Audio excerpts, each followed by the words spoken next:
Halo guys, welcome back to my channel. Sebelum memulai video ini, jangan lupa tekan tombol subscribe, like, comment, dan share video ini sebanyak-banyaknya. Terima kasih. Kali ini kita akan kembali membahas mengenai respon masyarakat Indonesia terhadap kedatangan sekutu dan nikah part yang kedua. Kalau di part sebelumnya kita sudah membahas mengenai proses sejarah kembalinya sekutu dan nikah tersebut, maka sekarang kita akan membahas mengenai perlawanan-perlawanan yang dilakukan oleh masyarakat Indonesia sendiri terhadap kedatangan sekutu dan nikah.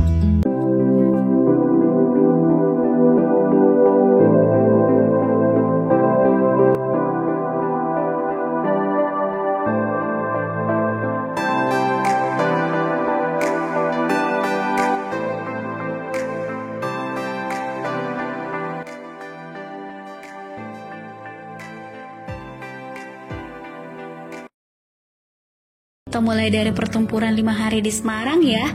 Awalnya pertempuran ini disebabkan oleh Jepang yang tidak menghiraukan Wongsonegoro yang menetapkan bahwa Semarang merupakan bagian dari wilayah RI. Karena tidak dihiraukan, maka pada 7 Oktober 1945 pemuda menyerang tangsi Jepang dan berunding untuk menyerahkan senjata. Lalu pada 14 Oktober sekitar 400 orang tawanan Jepang dipindahkan dari pabrik gula Cepiring menuju penjara Bulu di Semarang.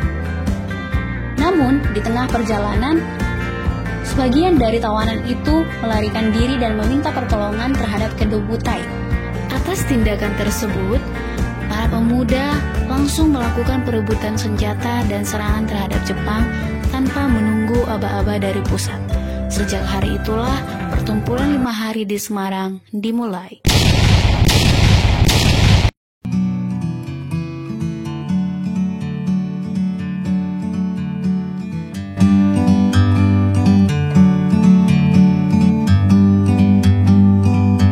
Like a bird on a tree, I'm just sitting here. I got time, it's clear to see.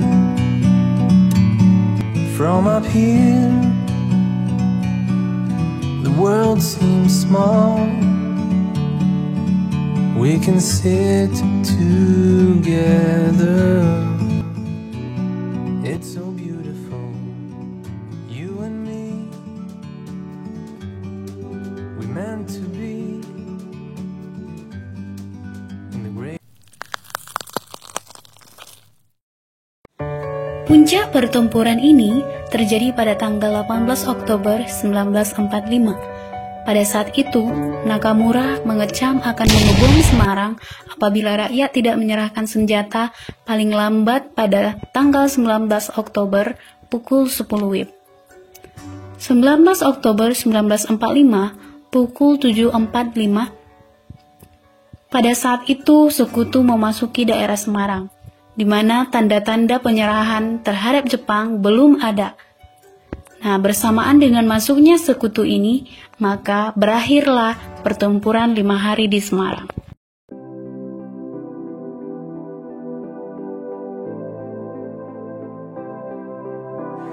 Perebutan kekuasaan Jepang di Yogyakarta dilakukan pada tanggal 26 September 1945 secara serentak.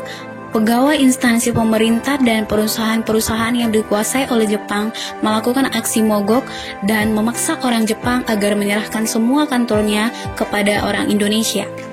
Lalu, KNI Yogyakarta mengumumkan bahwa kekuasaan daerah tersebut resmi di tangan pemerintahan RI.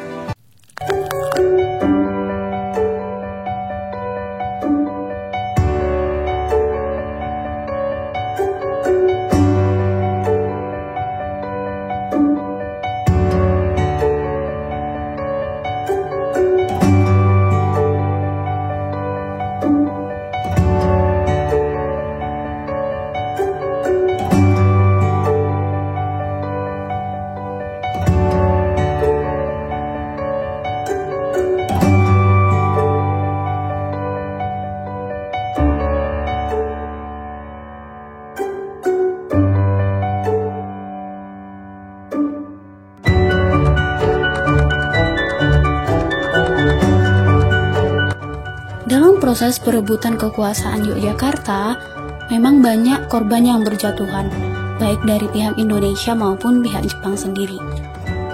Namun seperti kata pepatah bilang, proses tidak akan mengkhianati hasil. Perjuangan Indonesia yang tidak gentar menghasilkan buah yang baik, hingga pada saat itu Kota Baru resmi dikuasai oleh pemerintah RI. Selanjutnya, setelah Kota Baru jatuh ke tangan RI, maka perluasan kekuasaan juga dilakukan oleh RP Sudarsono yang berupaya untuk melucuti senjata Kaigun di Maguwo. Setelah Maguwo berhasil dikuasai, maka seluruh wilayah Yogyakarta resmi berada di bawah kekuasaan RI.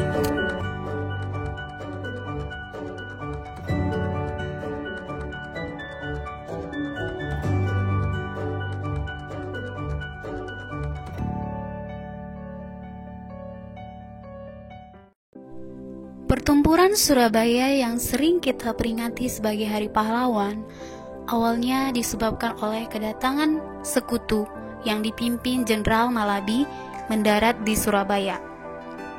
Kedatangan mereka untuk menjalankan tugas dari Panglima Afni. Dan Gubernur Suryo selaku pimpinan Jawa Timur pada saat itu menerima kedatangan mereka karena mereka membuat janji-janji manis yang meyakinkannya. Janji hanyalah tinggal janji. Pada kenyataannya, sekutu mengingkari janji yang mereka buat. Mereka melakukan penyergapan ke penjara Kalisosok yang dipimpin oleh Kapten Shaw dan membebaskan Kolonel Huyer bersama teman-temannya. Keesokan harinya, mereka juga menguasai objek-objek vital Jawa Timur pada saat itu. Lalu, hari itu menjadi peristiwa bersejarah di mana pemuda Indonesia pertama kalinya melakukan pertempuran dengan pasukan sekutu. Pertempuran juga meluas hingga pada tanggal 28 sampai 30 Oktober, di mana saat itu rakyat kembali menaklukkan objek-objek vital yang sudah dikuasai oleh sekutu sebelumnya. Melihat kenyataan bahwa pasukan sekutu hampir berada di ambang kekalahan, maka pasukan sekutu lagi-lagi mengeluarkan sifat liciknya. Mereka menghubungi Presiden Soekarno agar segera mendamaikan perselisihan antara pejuang Indonesia dengan sekutu. Alhasil, Soekarno memang tiba di Surabaya pada tanggal 30 Oktober. Dan di sana disepakatilah berbagai perjanjian agar sekutu ikut menjaga ketentraman Surabaya, dan untuk menjamin perjanjian tersebut dibentuklah kontak biro di antara dua pihak.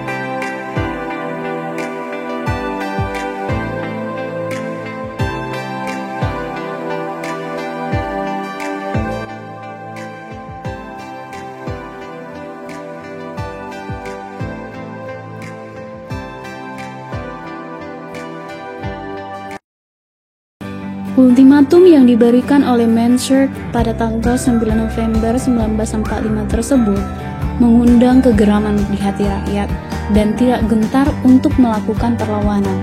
Maka pada 10 November mulailah pertempuran di Surabaya.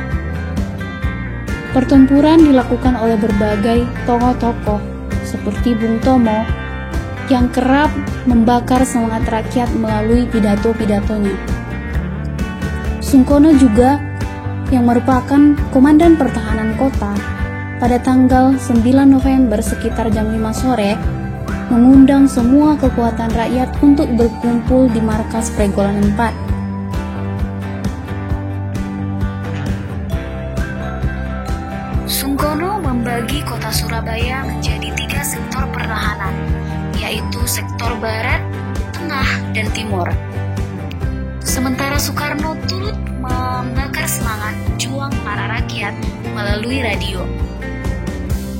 ketika batas waktu ultimatum habis, maka keadaan semakin kacau. Hari itu, pasukan Inggris berhasil merebut garis pertahanan pertama. Selanjutnya, gerakan pasukan Inggris yang melakukan pengeboman tepat pada sasaran di mana para pemuda berkumpul. Perjuangan dalam mempertahankan Surabaya dilakukan hampir selama 3 minggu. Hingga pada pertempuran terakhir, pada tanggal 28 November 1945 di Gunung Putri, rakyat masih tetap melakukan perjuangan walaupun kekuatan yang dimiliki tidak seimbang dengan kekuatan sekutu yang menggunakan senjata militer yang canggih.